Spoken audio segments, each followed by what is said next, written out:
it's a rare thing in amateur golf that in a tournament like this where the Stalker Cup, the A's and the B players play together like the AT&T Pro-Am, I had a chance to play with you, not as your partner, but as the opposing team in today's final round. I witnessed some amazing ball striking. Joe, you had a course record in mind here today, didn't you?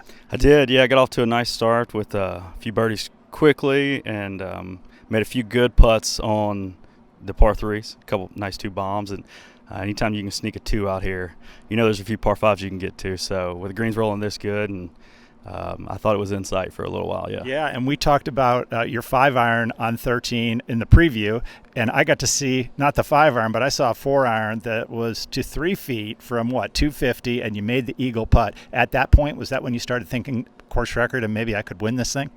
Yeah, so I shot 32 on the front, and I was thinking, all right, here we go. I'm definitely in here, and then I made a bad bogey on 10, and then when I got that birdie back on 12, which was important because I said, all right, now we still got 2 par 5s left.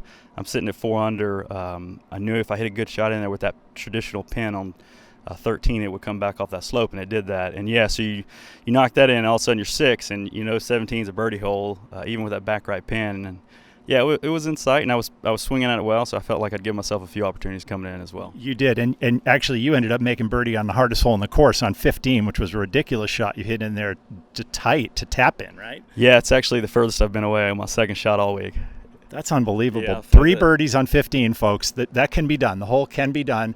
Joe, tough bogey on 18, but it may not matter as it works out. And I just want to say in advance how good it is to have a player your caliber, 2-time Canadian Mid-Am champion, or Canadian Amateur champion, right? Mid-Am. Canadian Mid-Am. You play in the Canadian Open. I did, yeah, and it was a blast. And I get to, again, with Derek, who I think is going to finish top 10. He's going to be caddy up again, so we'll get another chance at the RBC Canadian Open. We'll be at the USAM.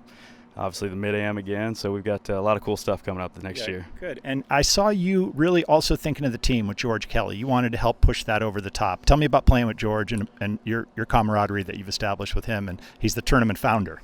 Yeah, no, I love playing with George, and so George, George is looking, he's got a little more spring in his step. He's got a few more hours of sleep.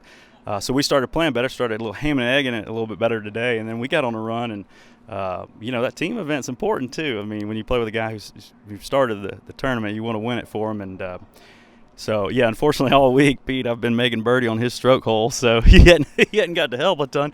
But he played awesome today, and I always have a blast with George. It's just a great time being out here, and glad to spend some time with you today as well. Yeah. Okay, you too. Thanks, Joe.